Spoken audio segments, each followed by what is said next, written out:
Love stories.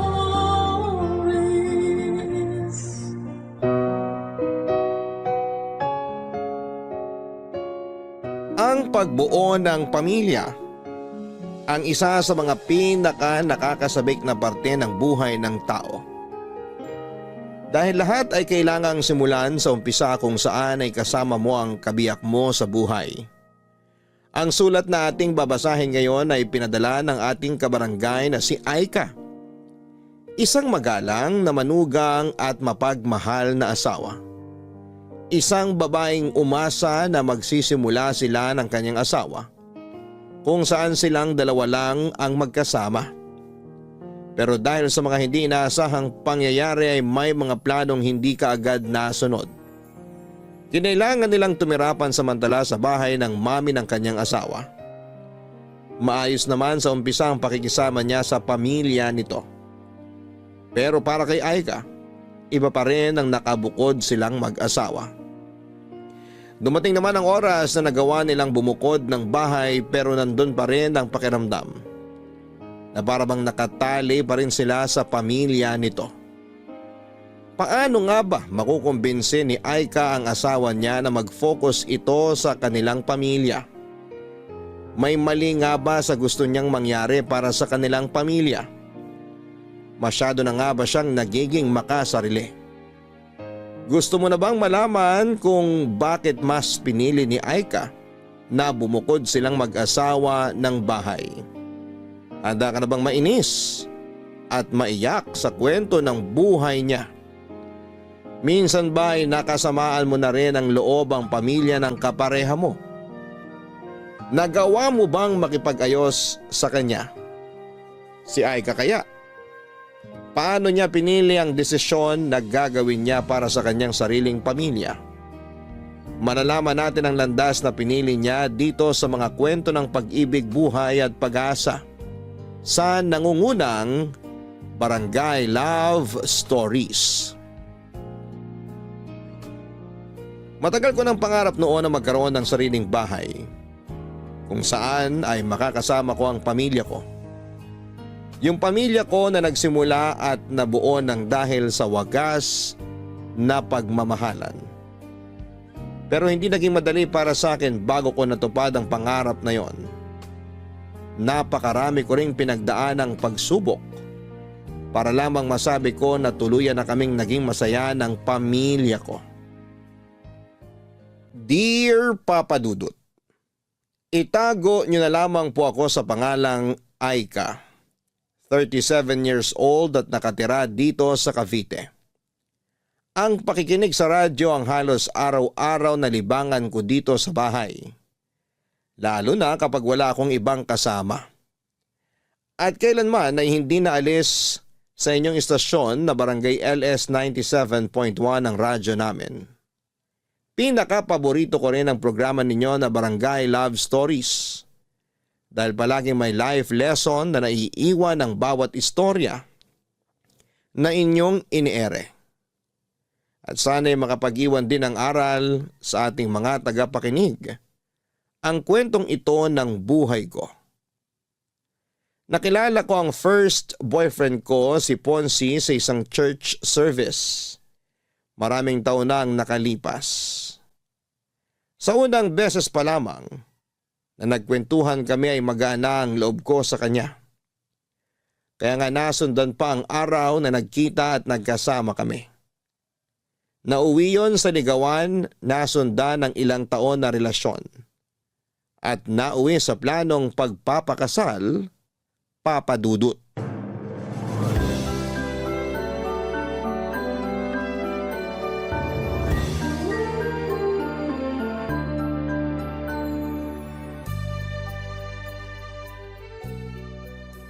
Naayos mo na bang listahan para sa invitation card na ipapaprint natin, mahal? Oo, ayos na yun. Na-double check ko na rin kagabi yung listahan. Sige, isasabay ko na sa pag-send ng email mamaya dun sa supplier na nakuha natin. Okay. Mahal, tumawag nga pala yung pinsan ko. Nagre-request siya na kung pwede raw tayo magdagdag ng vegetable dishes sa menu natin sa reception. Vegetarian kasi siya. Walang problema. May mga seafood din naman akong pinalagay sa menu para sa reception natin. Hindi rin kasi siya kumakain ng seafood. 100% vegetarian kasi siya eh. Ganon ba? May iba kasi akong kilala na vegetarian pero kumakain pa rin ng seafood. Pero ako nang bahala na magpadagdag ng vegetable dishes sa menu natin. Thank you, mahal ko. Wala yon. Iilan lang naman ang bisita sa kasal natin. Kaya gusto ko na ma-enjoy nilang espesyal na araw sa buhay natin. Ay, thank you talaga kasi palagi mong pinagbibigyan ng lahat ng request ko. Nag-give and take lang naman tayo kasi pati ikaw, pinagbibigyan mo rin naman ng mga request ko. Kagaya nung kunin nating ring bearer at flower girl yung dalawang pamangkin ko. Tapos pumayag ka rin na isama natin sa bridesmaids yung dalawang pinsan ko. Kilala ko naman sila, kaya ayos lang din sa akin. Oh, magmerienda muna kayo. Nagluto ako ng ginataang bilo-bilo para sa inyo. Ilalagay ko na tong tray ng pagkain dito sa lamesa at kumuha na lang kayo, ha? Ayan, sakto. Kasi nagugutom na rin ako sa ginagawa naming pag-aayos dito para sa kasal, Mami. Kaya nga naisipan ko na magluto ng paborito mong merienda. Thank you po, tita. Anong tita? Sabi ko naman sa'yo na mami na rin ang itawag mo sa akin. Sige po. Mami. Kukuha na po ako nitong mangkok ng ginataang bilo-bilo at nagugutom na talaga ako. Sige lang, Ponsi. May mga kailangan pa ba kayong asikasuhin o idagdag para sa kasal nyo? Halos kumpleto na rin po lahat. Hindi rin naman po kasi sobrang daming iimbitahan namin sa kasal kaya kaunti lang din ang dapat na asikasuhin. Maganda nga yung ganyan na pamilya at ilang kamag-anak at kaibigan lang ang invited. Para hindi na rin kayo masyadong mapagod sa pag-aasikaso ng lahat. Ay, ano palang balak nyo pagkatapos ng araw ng kasal nyo? Ang ibig kong sabihin, saan nyo balak na magstay habang hindi pa pwedeng tirhan ng bahay nyo? Napag-usapan na po namin ni Ponzi ang tungkol dyan. Uupa po muna kami ng apartment para sa aming dalawa. Tama po si Aika, Mami. May nakita na rin po ako na apartment na malapit lang din sa opisina ko. Mangungupahan pa kayo? Opo, pero yung mura at maliit na apartment lang po ang balak naming upahan pansamantala. Para rin po makatipid kami kahit paano sa gastos. Kung nagtitipid pala kayo, bakit hindi na lang muna kayo dito tumira sa bahay natin? Mas makakatipid kayo kaysa umupa pa kayo ng apartment. Tapos kapag naayos na yung bahay na pinapagawa nyo, saka kayo lumipat doon. Pwede naman po pero ang napag-usapan po kasi namin ni Ponzi, uupa na lang muna kami ng apartment para hindi kami sumiksik dito sa inyo. Ay ka, malaki tong bahay namin kaya wala kang dapat alalahanin. Wala rin namang ibang gagamit ng kwarto ni Ponzi kapag umalis siya, kaya dumito na lang muna kayo. Kesa magbayad kayo ng pang-upa sa apartment, idagdag nyo na lang yung pambayad dun sa pinapaayos nyong bahay. Alam mo, mahal, tama si Mami. Dito na lang muna tayo sa bahay namin pagkatapos ng kasal natin. Magre-resign ka na rin naman sa trabaho mo, di ba? Oo. Sakto. Hindi ka maboboard dito sa bahay kasi makakasama mo si Mami at ang mga kapatid ko kapag nasa trabaho na ako.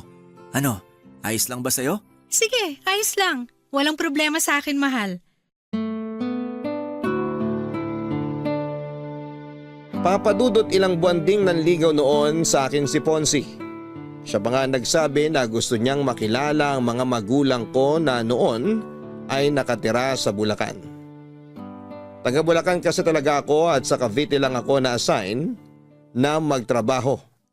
Kaya doon na rin ako halos tumira.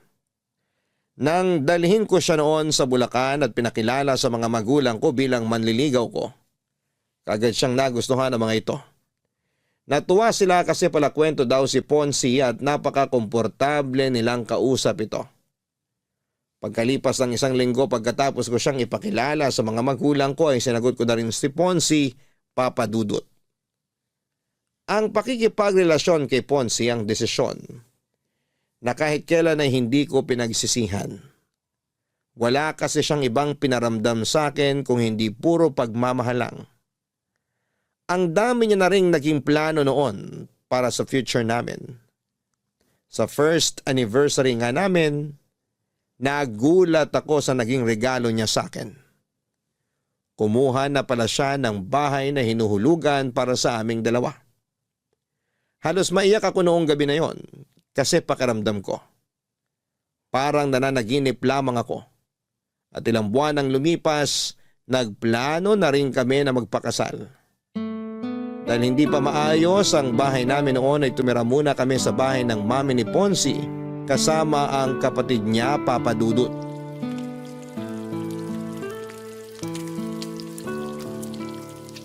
Ayan, malapit nang maluto tong piniprito kong itlog.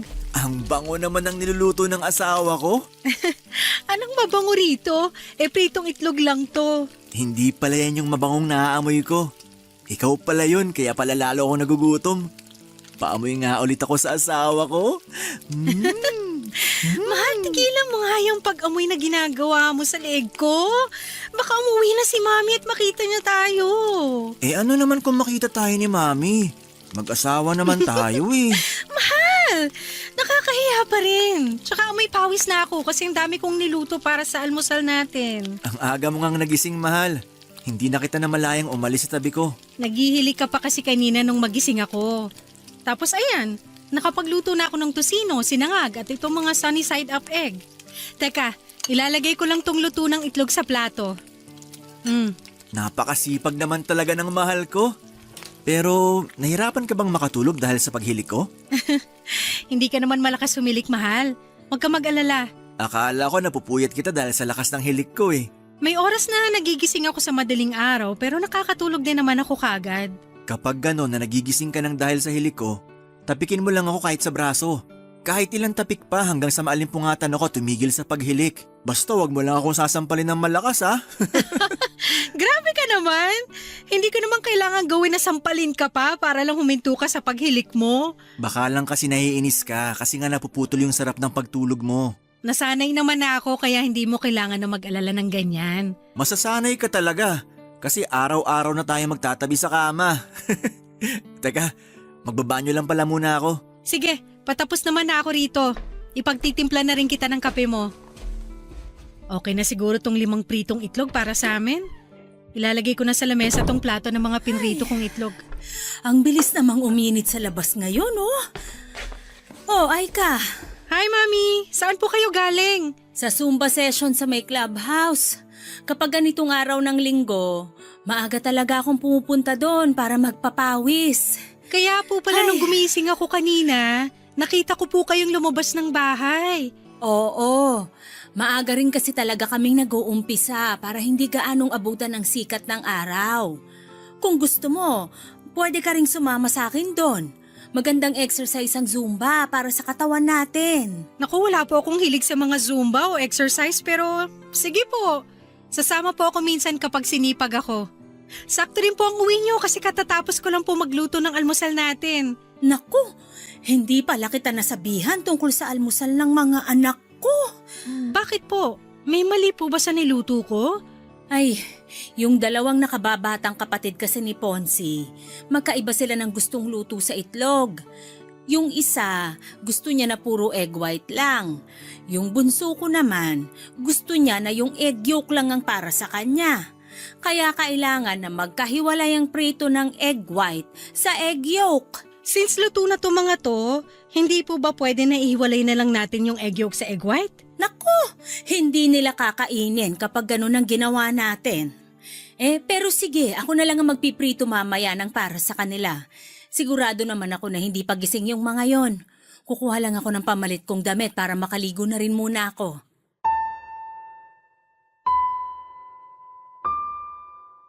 Papadudot pangalawa sa 4 na magkakapatid ang asawa ko. Ang ate niya ay wala na sa bahay dahil may sarili ng pamilya na nakatira sa ibang bansa. Ang 2 mas nakababata niyang kapatid ay nag-aaral pa noon sa kolehiyo. May kayang pamilya ni na Ponzi dahil maraming negosyo ang mami niya. Malaki rin ang bahay nila kaya may sarili kaming kwarto ng asawa ko. Pero sa totoo lang, ayoko sa ideya na doon muna kami mag-i-stay sa kanila pagkatapos ng kasal namin. Ang gusto ko kasi talaga ay magkaroon kami ng solong bahay ni Ponzi. Kaya nga naiyak ako sa tuwa noong malaman ko na kumuha na si Ponzi ng bahay para sa aming 2. Isang foreclosed na bahay ang nakuha ni Ponzi, pero marami ang kailangang ayusin doon. Kaya medyo natagalan talaga ang pag-aayos niya doon. Kaya naman wala akong naging choice kung hindi ang pumayag na doon muna tumirapan samantala sa bahay ng mami niya pagkatapos ng kasal namin. Magkasundo naman kami ng mami ni Ponzi, Papa Dudut. Hindi lang talaga ako sanay na maraming kasama sa bahay. Siguro kasi solong anak ako ng mga magulang ko. At nang lumipat ako sa Cavite para magtrabaho ay solo ko rin ang apartment na tinitirhan ko noon. Pero nang tumira ako sa bahay ni na Ponce, sobrang nanibago ako, Papa Dudut. Ang dami kasi namin sa bahay at hindi rin ako sanay na may ibang tao na inaasikaso. Tapos ay pumayag pa ako na mag-resign sa trabaho kaya palagi lang talaga akong nasa bahay. Advice din kasi ng OB ko na tutukan ang pag-aalaga sa katawan ko para mabigyan ko na kagad ng anak ang asawa ko. Ang sabi naman ni Ponce, pansamantala lamang yon. Sa oras na maging tuluyan ng maayos na ang sariling bahay namin, lilipat na kami kaagad doon. Kaya naman wala akong nagawa kung hindi ang sumang-ayon na lamang sa kanya. Iniisip ko na lamang na maswerte ako kasi mabait ang biyenan ko. Hindi siya yung kagaya ng mga napapanood ko sa teleserye kung saan ay nagiging kontrabida ang mga biyenan. At ginagawa ko na lang ang lahat ng makakaya ko para pakisamahan lahat ng mga tao sa bahay ni na Ponce, Papa Dudut.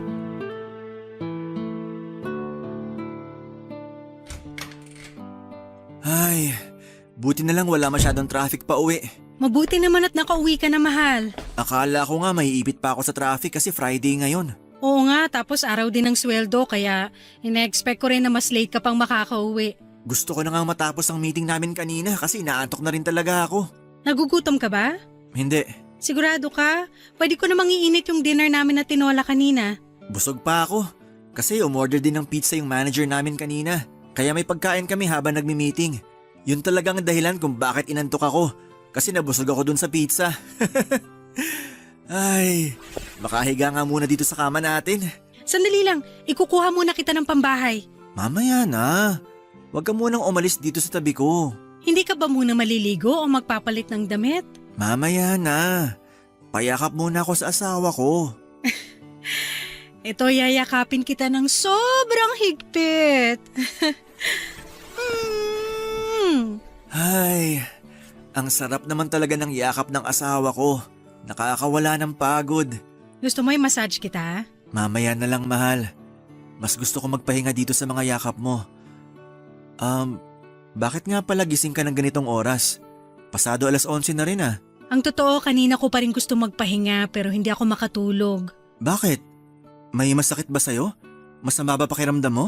Walang masakit sa akin at ayos lang din ang pakiramdam ko. Ano lang, nasa kwarto kasi ngayon ng bunsong kapatid mo yung mga kaibigan niya. Mga kaklase niya yata yun. Ah, oo. Mga kaklase niya nga yun. Nabanggit ni Mami kahapon na may kailangan silang tapusin na research paper, kaya mag-overnight sila dyan. Masyado ba silang maingay kanina? Medyo maingay nga sila. Puro lalaki kasi sila doon sa kabilang kwarto tapos ang lalakas pa ng boses nila. Nag-video game pa nga yata sila kasi ang lakas ng sound ng TV nila doon. Hindi ko nga alam kung nagawa ba nila yung sinasabi mong research paper nila. Pasensya ka na sa kanila, mahal. Medyo maingay talaga sila kapag magkakasama. Okay lang naman pero sana naisip nila na may iba pa silang kasama dito sa bahay. Katabi pa naman natin yung kwarto nila kaya rinig ko talaga yung mga ingay nila. Gusto mo ba nakausapin ko yung kapatid ko bukas? Wag na, hindi naman na kailangan kasi tumahimik naman na sila bago ka dumating.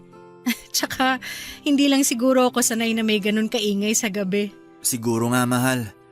At kapag naulit pa yung pag-iingay nila ng oras ng gabi, kakausapin ko na talaga siya. Pero wag mo siya nga awayan kasi baka magkaroon kayo ng issue ng dahil sa akin.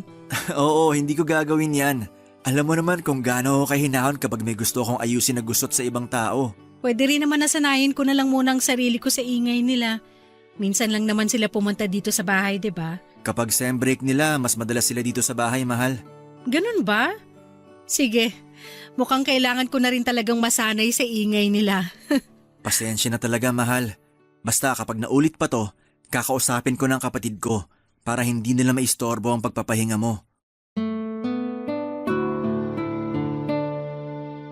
Papa Dudut, bukod sa naninibago ako dahil may mga ibang kasama kami sa bahay, nahirapan din akong makisama sa mga kapatid niya. dahil mga estudyante pa sila ng panahon na yon. Nakakalimutan nilang may iba silang kasama sa bahay na hindi sanay sa ingay nila. Madalas akong napupuyat lalo na kapag nag-i-sleep over ang mga kaibigan ng kapatid niya sa bahay. Hindi ko nga alam kung paano nakakatulog kaagad si Ponzi kahit maingay sa bahay. O baka dahil sanay na siya sa mga ganong ingay ng kapatid niya at mga kaibigan nito. Bukod doon ay nagiging issue ko rin ang pagiging makalat ng mga ito sa bahay. Lalo na kapag wala pang biyenan ko. Ayoko kasi talaga na makalat sa lugar kung saan ako nakatira. Kaya mabilis na umiinit ang ulo ko kapag nakikita ko na wala sa tamang lalagyan ng mga sapatos o tsinelas na ginagamit nila. Pati na ang pagliligpit ng pinagkainan nila ay madalas na ako ang gumagawa. Kasi kung hindi ko gagawin yon ay tatambak lamang yon sa lababo hanggang sa hapunan. Pero tiniis ko na lamang ang lahat ng yon bilang pakikisama sa kanila. Hanggang sa dumating ang panahon na sa wakas ay nagdalang tao na rin ako, Papa Dudut. Ang sarap talaga nitong ginataang tulingan na luto nyo, Mami. Tama po si Ponzi. Isa po to sa pinakapaborito ko na niluluto nyo. Mabuti pa kayo, gusto nyo yung ginataang tulingan ko. Yung dalawang kapatid kasi ni Ponzi, nag-order pa ng pagkain para doon kainin sa mga kwarto nila. Hindi kasi talaga nila gusto kapag yan ang niluluto ko. Kaya po pala hindi sila sumabay sa atin na maghapunan. Nung nakita nila kaninang naglilinis ako nitong isdang tulingan, sinabi kaagad nila na o-order na lang sila ng pagkain nila. Ang sabi ko nga, ipagpiprito ko na lang sila ng manok pero ayaw din nila. Baka po may iba rin silang trip na kainin sa hapunan, Mami. Mukhang ganun na nga. Nakita ko na burger at fries ang in-order nilang pagkain. Mabubusog po ba sila sa mga in-order nila na pagkain? Ganun talaga ang dalawang yon, mahal. Kapag hindi nila trip ang ulam, matik na burger at fries ang i-order nilang pagkain. Sa kanilang magkakapatid, yung dalawang yun talagang pinakapihikan pagdating sa pagkain. Ayaw nila ng may gata o magulay na pagkain. Madalas ang gusto nila mga inihaw o piniritong karne ng manok at baboy. Di ba ganun din si Daddy? Nakwento niyo po dati? Oo, doon talaga sila sa daddy mo nagmana na hindi rin palakain talaga ng gulay. Buti na lang po mahilig sa gulay si Ponzi. Mabuti na lang at sa akin siya nagmana pagdating sa bagay na yon kahit na hindi ko siya kamuka. Ay, kamusta nga pala yung check-up mo kanina? Maayos naman po, Mami. Wala naman po nakitang problema ang ubigay ni ko sa pagbubuntis ko. Mabuti naman. Ilang buwan na nga uli yan? 5 months na po. 5 months pa lang pala yan. Pero parang masyado ka na yatang malaki, Aika. Po? Ano pong ibig niyong sabihin, Mami? Parang ang bilis mong tumaba. Mukha naman pong sakto lang ang laki ng katawan ni Aika, Mami. Normal din naman daw po ang weight niya, sabi ng doktora niya kanina. Nako, minsan hindi yun basta nakikita sa timbang. Magugulat na lang kayo sa next follow-up check-up niya. Kailangan ng bantayan ng mga pagkain ni Aika. Nung magbuntis kasi ako, hindi talaga ako lumobo ng sobra. Halos tiyan ko na nga lang ang lumaki sa akin nun. Nakita ko nga po yung ibang picture niyo nang pinagbubuntis niyo yung bunsong kapatid ni Ponzi. Grabe, ang payat niyo pong magbuntis talaga. Hindi kayo sobrang tumaba o kahit na manas man lang? Sexy talaga magbuntis si Mami. Lahat ng mga pregnant photos niya, parang hindi siya buntis kapag tinakpan ang tiyan niya. Mahilig din kasi kung mag-exercise kahit buntis ako. Kaya nga ikaw, Aika, sumama ka na sa akin minsan sa clubhouse kapag Sabado at Linggo ng umaga. May mga light Zumba session naman sila para sa mga buntis na kagaya mo. Pwede nga yun, mahal, no? Sabi naman ni doktora kanina, pwede ka ng mga light exercise. Makakatulong din daw yun para hindi ka mahirapang manganak. Ayun naman pala! May advice na rin sa'yo ang doktora mo kaya sumama ka na sa akin sa Sabado. Ipapakilala kita dun sa mga kumari at kaibigan ko. Sigurado ko na mag-i-enjoy ka rin kapag nasubukan mo ng isang beses. Wala po kasi talaga akong hilig sa ganyan. Subukan mo lang, mahal. Feeling ko mag-i-enjoy ka rin kapag nakasanayan mo na. Tingnan mo si Mami, Mas mukhang bata kaysa sa edad niya. Nakakabata naman kasi talagang kahit na anong klase ng exercise. Kaya samahan mo na ako kahit minsan lang na magsumba, Aika. Sige po, Mami. Sasamahan ko po kayo sa Sabado. Papadudot nung una talaga ay sinubukan ko rin na isuggest kay Ponce na kumuha muna kami ng pansamantalang apartment. Kasi ayoko talaga sa ideya na doon kami tumira sa kanila. Pero nang sabihin niya na malaki ang matitipid namin, kung doon muna kami sa biyenan ko ay wala na akong naisip na pwedeng idahilan para hindi sumang-ayon sa kanya. Tama naman kasi ang sinasabi niya na malaki ang matitipid namin. Malapit kasi ang bahay nila sa opisina kung saan siya nagtatrabaho. Kaya wala talaga akong choice kung hindi ang pakisamahan ng lahat ng kasama namin sa bahay. Kaya lang, mula nang magbuntis ako ay parang lalong kinailangan kong magdagdag ng mahabang pasensya sa bahay na yon. Naging madalas kasi ang pakikialam ng biyenang ko sa pagbubuntis ko. Pati na ang paglaki ng katawan ko ay pinupunan niya. Kahit pa ilang beses na naming sinabi na normal naman ang timbang ko.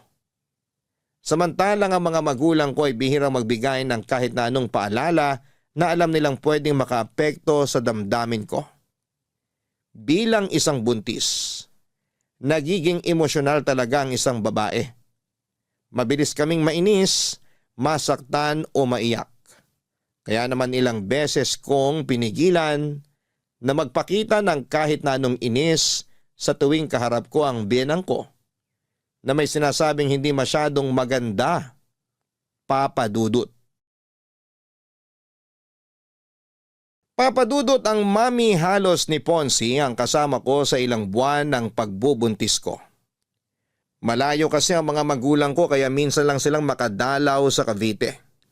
Pero madalas naman silang tumatawag para kumustahin ako. Laking pasasalamat ko na lamang din at nagsilang ako ng napakalusog na baby. Nang makauwi kami sa bahay ni na Ponce, naging masikaso naman kahit papaano sa akin ang mami niya.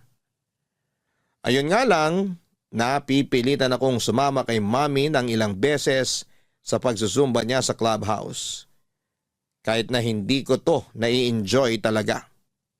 Kasama rin namin si baby na noon ay pinapasyal at pinapaarawan naming saglit. Hindi man ako kasing payat ni mami, hindi naman ako sobrang taba pagkatapos kong manganak noon. Pero palagi niyang pinapaalala na kailangan ko pa rin ng mga light exercise. Tapos may mga oras pa na naiistorbo ng ingay ng mga kapatid niya ang pagpapahinga ko dahil sa ingay kasama ng mga kaibigan nito. Mabuti na lang, mas malalim ang tulog ng baby ko kaya hindi ito kaagad nagigising. Ang lahat ng pagod na nararamdaman ko noon, kaagad na nawawala kapag hawak ko na ang baby ko. Totoo pala yung sinasabi nila na ang pagkakaroon ng anak ang isa sa mga pinakamasayang bahagi ng buhay ng isang babae. At ilang buwan pa ang lumipas noon. Sa wakas ay nakalipat na kami ni Ponce sa sarili naming bahay, Papadudot. Sa wakas, naiayos ko na rin tong sofa dito sa sala. Wala na kaming malaking gamit na naiwan sa labas ng bahay. Pwede na akong maupo at makapagpahinga muna dito. Ay, sumakit ang likod ko kakabuhat ng malalaking gamit namin ah. Mahal, ito na ang kape at banana bread. Magmerienda ka muna. Ilalagay ko na sa lamesa tong merienda natin ha, kumuha ka na lang. Sakto mahal, nagugutom na rin talaga ako.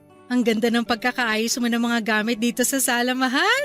Mabuti at nagustuhan mo ang pagkakaayos ko dito. Oo, sakto ang pwesto nitong sofa at yung lamesa dito sa sala. Pati na yung TV stand dyan sa harapan natin. Relaxing ang pwesto ng panonood natin habang nakaupo tayo dito sa sofa. Ang bibigat nga din ng mga gamit na pinaasa ko kanina, lalo na tong sofa. Sabi ko naman sa'yo, wag muna tayong bumili ng malalaking gamit kanina sa mall. Ayos lang, kasi importante na malagyan na ng mga gamit ng bagong bahay natin. Kaya pinagsabay-sabay ko nang bilhin kanina tong mga furniture at ibang appliances. Mahal, ang sarap nitong banana bread ah. Saan mo binili to? Diyan lang sa labas. Buti nga may malapit na bakery dito sa bahay natin. Hindi ako mahihirapang bumili ng pang-almusal o merienda natin. Mukhang masarap din yung iba nilang tinda na tinapay dun. Tapos may malapit din na sari-sari store na halos katapat lang ng bakery na nakita ko.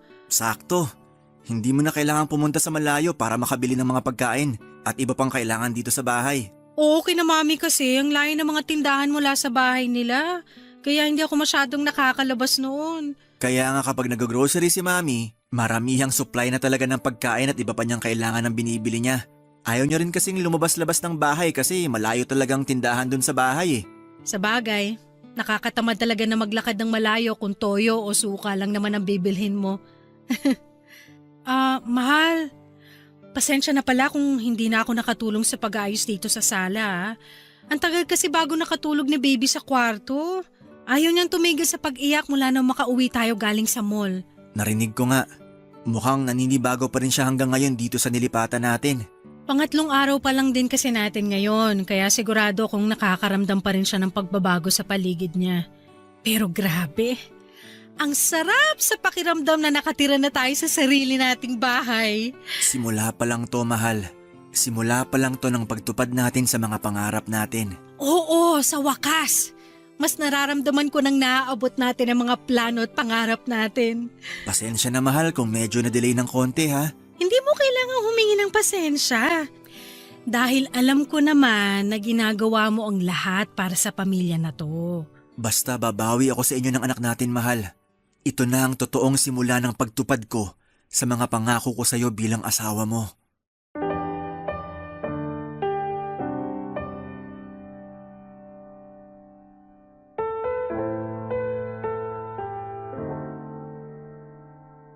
Papadudot, pakiramdam ko noon ay natupad na ang isa sa matagal ko ng pangarap. Yung makalipat kami ng asawa ko sa sarili naming bahay kasama ang anak namin. Sobrang saya ko talaga at naging maasikaso ako sa mag-ama ko. Bungalow type of house nga pala ang nilipatan namin ni Ponzi. May 2 kwarto, maluwag na sala at kusina. Meron ding gate sa labas, garahe at garden kung saan talaga namang nagsimula akong mag-alaga ng maraming halaman. Maaga rin akong gumigising noon para mag-asikaso kay baby at sa almusal ng asawa ko.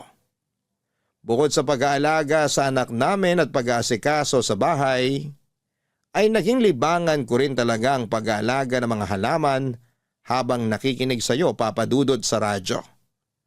Wala na akong mahihiling pa ng panahon na yon. At akala ko, magtutuloy-tuloy na ang kasiyahan namin na yon. Pero hindi pala. Dahil nagsimula ang pagtatalo namin ni Ponzi nang magdesisyon siyang ganapin ang first birthday ng baby namin sa bahay ng mami niya, Papa Dudut.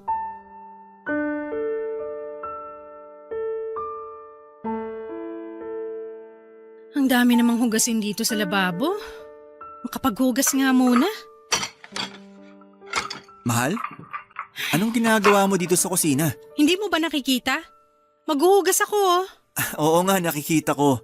Ang ibig kong sabihin, bakit ikaw ang gumagawa niyan? Nakita ko kasi natambak yung mga hugasin dito sa lababo kaya inasikaso ko na. Tsaka hindi naman ako hahanapin sa sala kasi nandun si baby kasama ang mami mo at ang mama ko. Ay, ang dami naman mga baso rito. Dapat pala disposable na lang ang ginamit natin. Tulungan na nga kita sa pagliligpit mo, mahal. Wag na, kaya ko na to. Sige, ako na lang magpupunas ng mga mababanlawan mo ng baso at plato mamaya. Paubos na rin pala tong dishwashing liquid. Ay! Teka, alam ko meron pang isang bote si mami na nakatabi dito eh. Hanapin ko lang saglit dito sa kahon sa may lamesa. Nakita ko na. Eto, mahal oh. Lagay mo na lang muna dyan sa tabi. Gagamitin ko yan pag wala nang laman tong bote sa lababo. Sige. Mahal? Galit ka ba? May dahilan ba para magalit ako? Hindi ko alam. Parang wala naman. Wala naman pala. So bakit mo natanong kung galit ako? Mahal, ano ba talagang problema? Sabihin mo na sa akin. Wala akong problema. Eh ano ang kinakagalit mo? Okay, sige. Hindi ako galit, mahal.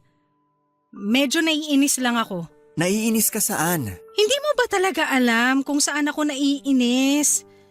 Dahil ba to sa birthday party ni baby na dito natin ginawa sa bahay ni Mami? Hindi na ako magsisinungaling.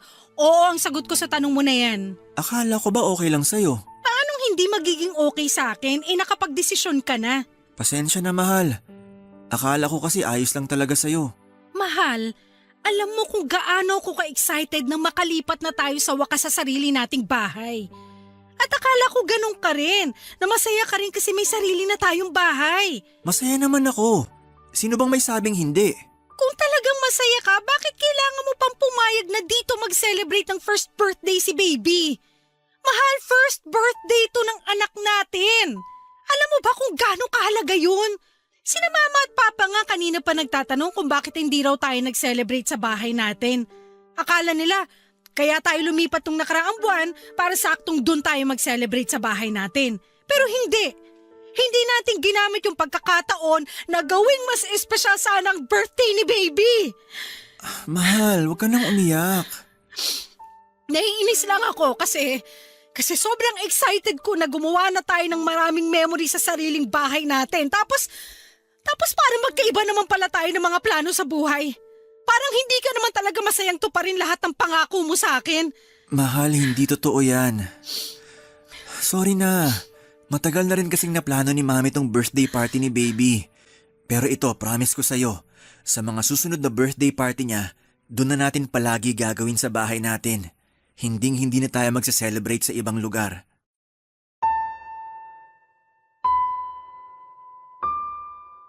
Papadudot, bago pa man sumapit ang first birthday ng baby namin ni Ponzi ay marami na kaagad akong naisip na plano noon. Gusto ko na gawing espesyal ang first birthday party ng baby namin. At syempre gusto ko na gawin yon sa bahay namin.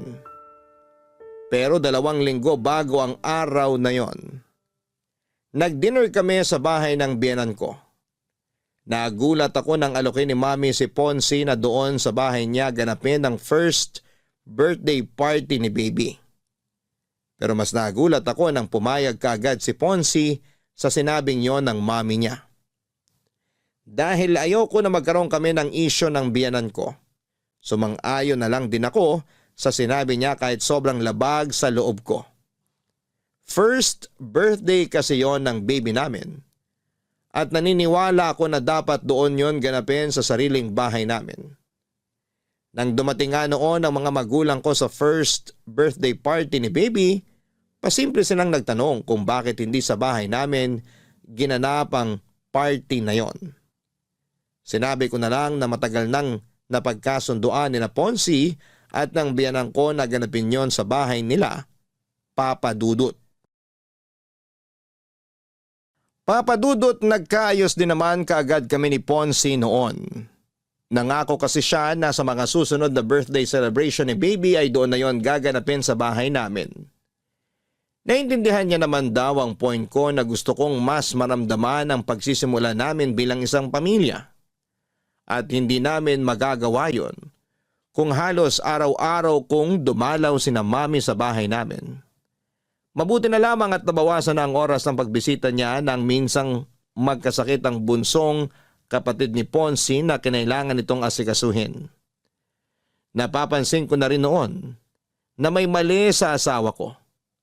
Siguro maliit na issue lamang yon pero napapadalas na ang pagtatalo naming dalawa. Ayoko pang aminin noon pero napapansin ko nang may pagkamamas boy si Ponzi. Hirap na hirap siyang tanggihan ang mga request ng mami niya. Hindi naman sa nilalayo ko siya sa pamilya niya. Pero meron na kasi kaming sariling pamilya. Pamilya na dapat ay mas tutukan niya, Papa Dudut.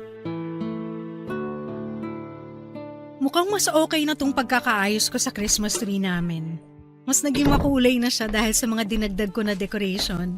Sa wakas, natapos din ako maglinis ng kotse sa garahe. Mahal, tignan mo tong Christmas tree natin. May napansin ka ba?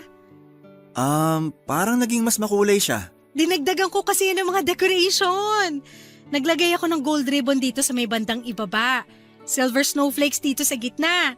At mga red flashball dito sa bandang itaas. Yung unang pagkakaayos ko nito, puro flashball at maliliit na bell lang ang nakasabit eh. Kaya namili ako ng mga pandagdag na decoration. Kaya pala mas naging buhay ang dating nitong Christmas tree natin. Talaga?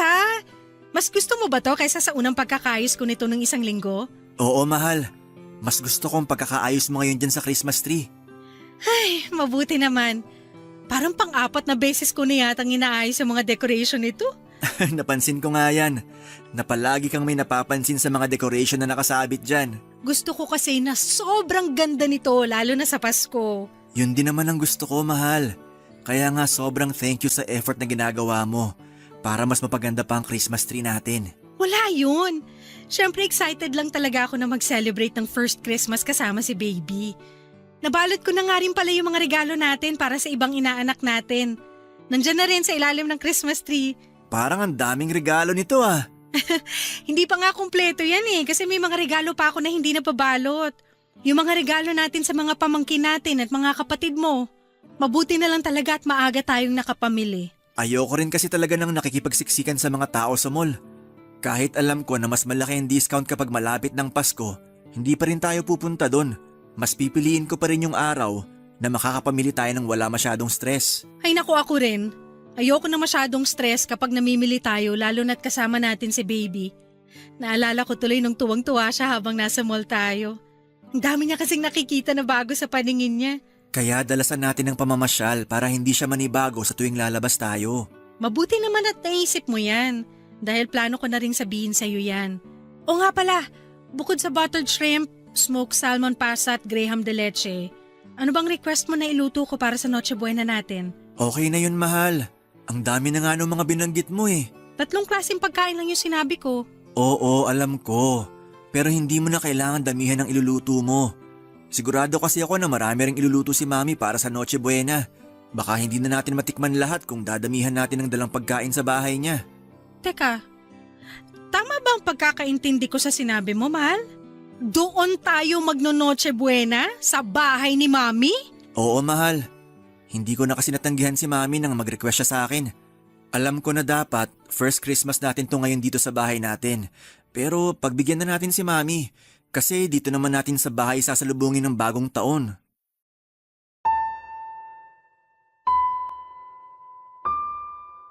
Papadudot na gulat ako nang sabihin ni Ponce na doon kami magpasko sa bahay ng mami niya. First Christmas celebration dapat namin yon sa sarili naming bahay. Pero mas pinili niya na gawin yon sa bahay ulit ng mami niya. Ang nakakainis pa doon, yung paggawa niya ng desisyon na hindi man lang tinatanong kung ayos lang ba sa akin. O siguro'y alam niya rin na hindi ako tatanggi pa, kaya hindi niya na ako tinatanong pa. Sobrang nahirapan talaga akong itago ang inis na nararamdaman ko noon. Gustong gusto kong awayin ang asawa ko. Pero dahil ayoko na dumating ang araw ng Pasko na hindi kami magkasundo ay pinakalma ko na lamang ang sarili ko. Kahit paano ay kumalma naman ako nang mangako siya sa akin na dito kami sa sarili naming bahay magse-celebrate ng bagong taon. Tinupad naman ni Ponce ang pangako niya na yon sa akin pero ang hindi ko inaasahan noon, kasama naming sasalubungin ng bagong taon ng mami at mga kapatid niya sa bahay namin, papadudot. Salamat sa pag-aasikaso niyo sa amin ng mga kapatid ni Ponce, Aika. Walang anuman po, Mami. Sana po nag-enjoy kayo sa pagse-celebrate natin ng bagong taon dito sa bahay namin. Siyempre naman, ang sasarap ng mga hinanda mong pagkain. Sabi ko naman po sa inyo, mas masarap na magluto ngayon ng asawa ko eh. Napansin ko rin yan sa dami ng mga nakain ko kagabi. Masarap din po yung mga dala niyong pagkain. Ang dami pa nga pong natira dito sa amin. Ayaw niyo po ba talagang dagdagan yung pagkain na iuuwi niyo sa bahay niyo? Oo nga po, Mami. Ang dami pa pong pagkain na natira dito sa amin. Ayos na yung mga binalot ko kanina at nilagay sa kotse. Alam niyo namang napakaselan ng 2 kapatid mo. Kapag alam nilang nakailang init na yung pagkain, nawawala na sila ng gana. Grabe, ang seselan nga po talaga ng mga yan sa pagkain. Kaya nga hindi rin talaga masyadong madami ang niluluto ko para hindi masira at masayang sa bahay namin. Aika, sigurado ka ba na ikaw nang bahala sa lahat ng kalat at ligpitin na naiwan namin sa bahay nyo? Opo, Mami. Kayang-kaya na po namin ni Ponzi yun. Pasensya na at medyo naging makalat yung dalawang anak ko ha. Ayos lang po. Tuwang-tuwa naman si baby sa kanilang dalawa kagabi. Oo nga po. Hanggang ngayon ang himbing ng tulog ni baby sa kwarto namin. Namiss lang din ng mga kapatid mo yung anak mo. Kaya dalas-dalasan niyo sana ni Aika ang pagdalaw sa bahay. Sige po, Mami. Basta maluwag ang schedule ko, dadalaw po kami sa inyo. Mabuti naman kung ganon. O sige, pupunta na ako sa sasakyan namin at baka naiinip ng mga kapatid mo doon. Salamat uli Aika ha. Happy New Year sa inyo. Happy New Year din po, Mami. Mag-iingat po kayo. Bye-bye. Ako na magsasara nitong gate. Sige, mauna na akong pumasok sa loob ng bahay. Unahin ko munang linisin itong mga nagkalat na unan at kumot dito sa sala. Mahal, ako na lang magliligpit ng mga pinagkainan natin sa lababo. Ikaw ang bahala. O gusto mo, unahin ko munang ayusin ang mga kalat sa garden. Ang sabi ko, ikaw na ang bahala, di ba? Hindi mo naman kailangan magtaas ng boses, mahal. Tanong ka pa kasi ng tanong. Pwede namang gawin na lang kung anong gusto mong unahin. Kasi yun naman lagi ang ginagawa mo, di ba? Wala ka naman talagang pakialam sa opinion ko o kahit ano pang sabihin ko. Mahal, alam mong hindi totoo yan. Mag-asawa tayo, kaya... Kaya bigla ka na lang gumagawa ng desisyon. At hindi mo man lang tinatanong kung okay lang ba talaga sa akin.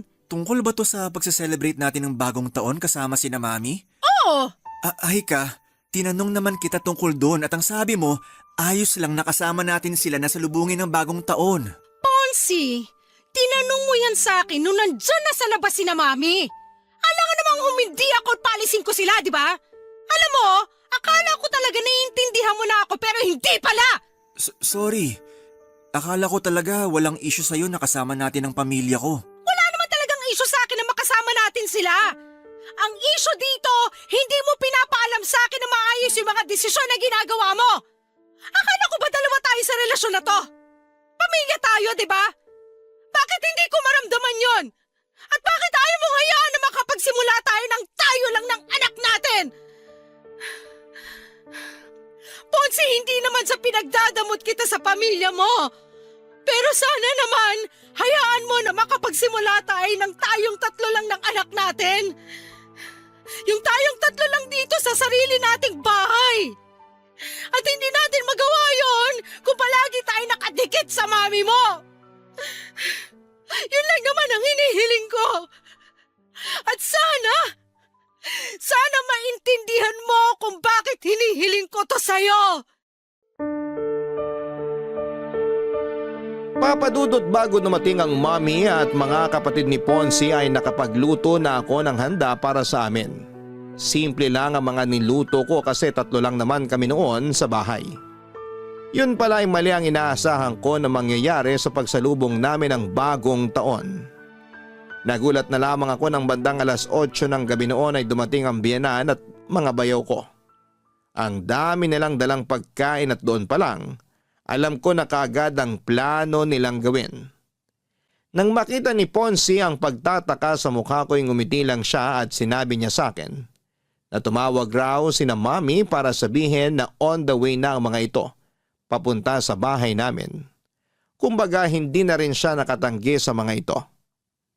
Wala naman akong pinakitang hindi maganda sa Mami at mga kapatid ni Ponzi ng gabi na yon. Kagaya ng dati pinilit ko na lang na pakalmahin ang sarili ko at pakisamahan sila. Pinilit kong gawing natural ang ngiti sa mga labi ko at ang tono ng boses ko sa tuwing kausap ko sila. At bago tuluyang sumikat ang araw kinabukasan ay nagpaalam na rin silang uuwi na sa bahay nila. Hanggang sa mga oras na yon, pinapakalma ko pa rin ang sarili ko. Kasi ayoko magkaroon kami ng issue ng manugang at mga bayaw ko. Mukha namang nag-enjoy sila noon sa bahay at hindi nila naramdaman na may inis na akong pinipigilan noon. Hindi naman sa nagiging unfair ako kasi parang nilalayo ko na si Ponzi sa pamilya niya. Pero gusto ko lang talaga papadudot na maintindihan ni Ponzi kung paano kami dapat na magsimula. Na hindi kami pwedeng laging nakadikit sa pamilya niya. Na dapat sinasali niya ako sa paggawa ng mga desisyon na makakaapekto sa akin at sa anak namin. Masasabi ko na yon ang pinakamalalang naging pagtatalo namin noon. Kasi pakiramdam ko, hindi niya pa rin ako sinasama sa bawat desisyon na ginagawa niya. Pagkatapos ng araw na yon ay sinuyo ako ni Ponce at humingi siya ng sorry sa akin, Papa Dudut. Inamin niyang naging pagkakamali niya sa relasyon namin. At nangako siya na mas magiging responsable siya bilang asawa ko at daddy ng anak namin. Masasabi ko naman na tinupad niya yon dahil pagkatapos ng araw na yon ay nagagawa na niyang tanggihan ang mga request ng mami niya na pumunta kami sa kanila. O kapag gusto nitong pumunta sa bahay namin, gumagawa ng dahilan ng asawa ko para hindi yon matuloy. Hindi naman namin sila iniiwasan sa lahat ng oras. May mga araw rin na pinagbibigyan namin sila. Pinaparamdam lang namin na mas gusto naming simulan ang pamilya namin nang hindi kami umaasa sa ibang tao. Salamat po, Papa Dudut, kung sakali man na mabasa ninyo ang sulat kong ito. Sana'y nakapag-iwan ng aral ang kwento namin ng asawa ko. Hindi masama ang matutunan nating bumukod para makapagsimula ng isang bagong buhay at pamilya. Hanggang dito na lamang po ang kwento ko. And more power sa inyong programang Barangay Love Stories. Ang inyong forever kapuso at kabarangay, Aika. Maraming salamat, Aika, sa tiwala at oras na ibinigay mo para makapagbahagi ng iyong kwento dito sa aming programang Barangay Love Stories. Totoong hindi naging madali ang mga pinagdaanan mo, lalo na sa pagsisimula ng iyong pamilya. Pero humahanga ako sa naging katatagan na ipinakita mo para maabot ang iyong mga pangarap. Tandaan mo na hanggat alam mong wala kang sinasaktan o tinatapakan na ibang tao kailanman, ay hindi mali ang desisyon na pinipili mo, lalo na kung ito ay para sa kasiyahan ng iyong pamilya. Hanggang sa muli, ako po ang inyong si Papa Dudut sa mga kwento ng pag-ibig, buhay at pag-asa sa Barangay Love Stories number 1. Barangay Love Stories. Barangay Love Stories. Anong say mo sa Barangay Love Stories na ito? Pagkwentuhan natin sa comment section yan. Sabay-sabay nating pakinggan ang iyong kwento ng pag-ibig, buhay at pag-asa. Ipadala lang sa barangaylovestories@yahoo.com. Nagustuhan ng iyong napakinggan? Ituloy yan via live stream sa www.gmanetwork.com/radio.